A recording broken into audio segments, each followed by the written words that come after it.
This video is from Bozeman, Montana, and just so you guys know, it is very hot where I live, so the sound in the background is going to be fans and probably a vehicle going by.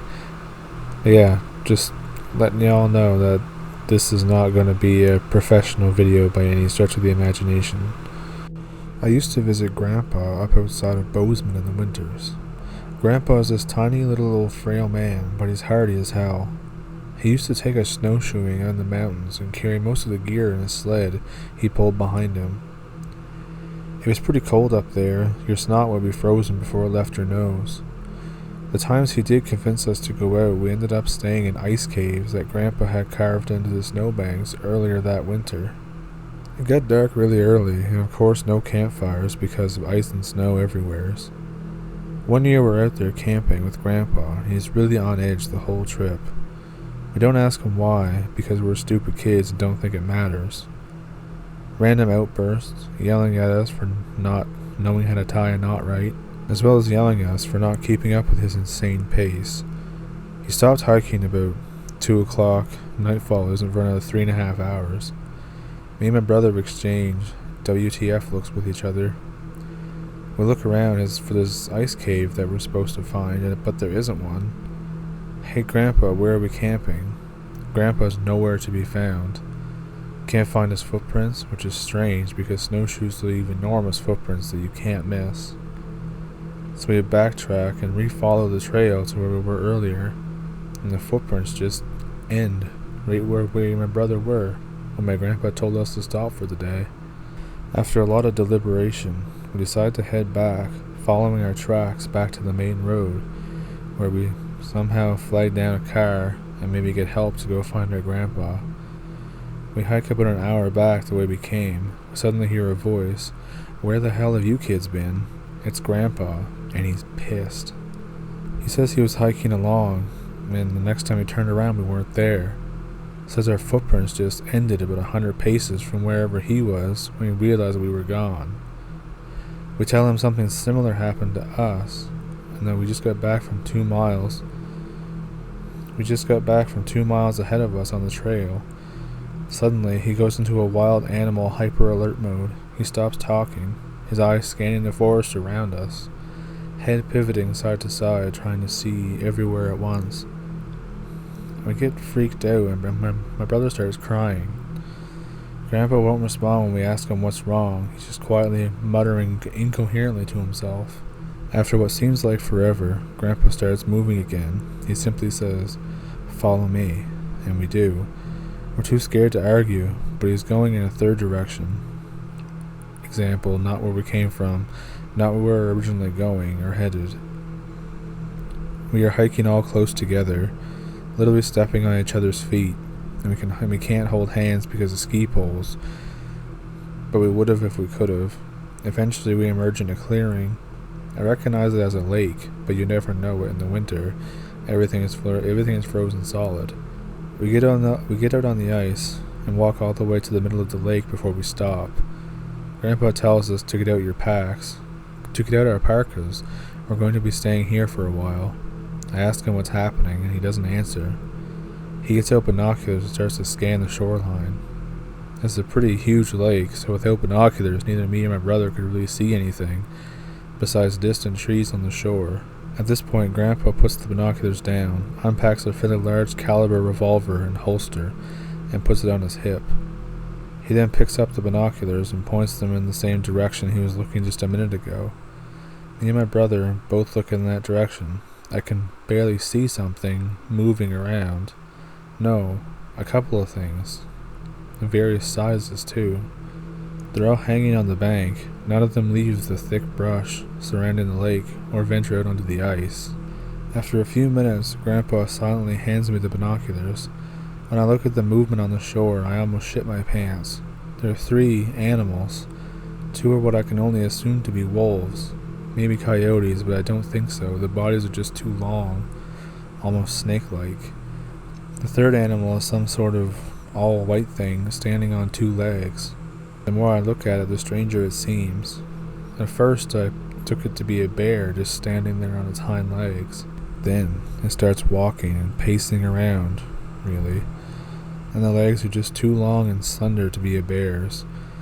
I sit down on the ice and lean up against my backpack and get a more steady grip on the binoculars. Slowly realize that whatever it is has the approximate build of a human, but the head is clearly not human at all. Some sort of animal, but I can't place it.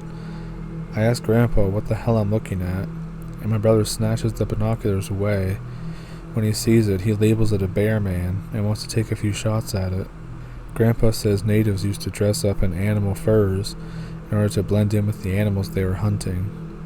I slightly stop shitting myself. It's just an Indian in a bearskin.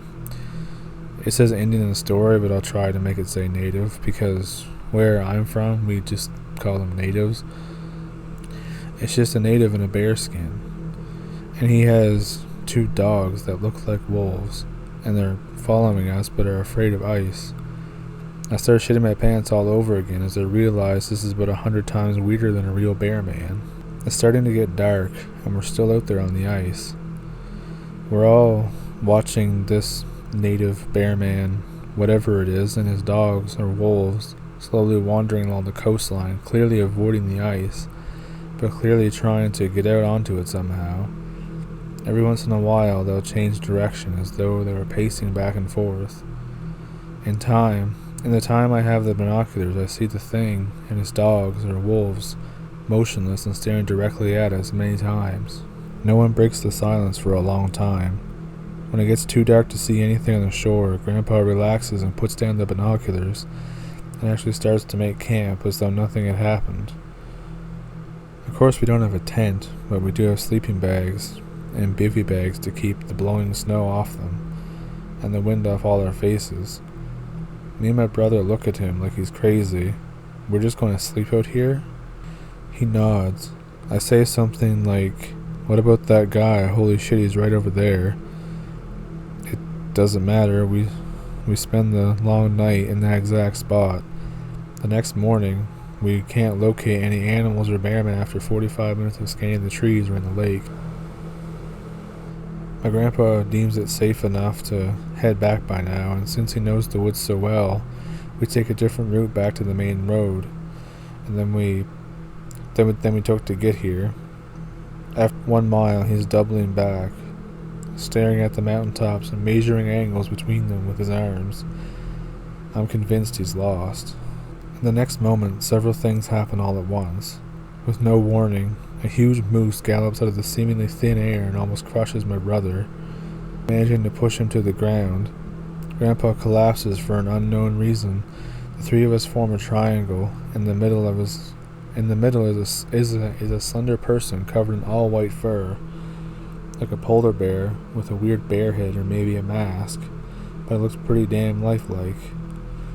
The 2 wolves, I'm sure they're wolves now, are circling at a distance, or rather one is circling and I don't see the other one. The bear man lets loose a scream like you'd imagine Bigfoot might make when caught in a bear trap. Grandpa half sits up, points the revolver, and fires 3 shots at the thing in rapid succession. A huge puff of snow and like a silent explosion, and I can't see anything for a few seconds.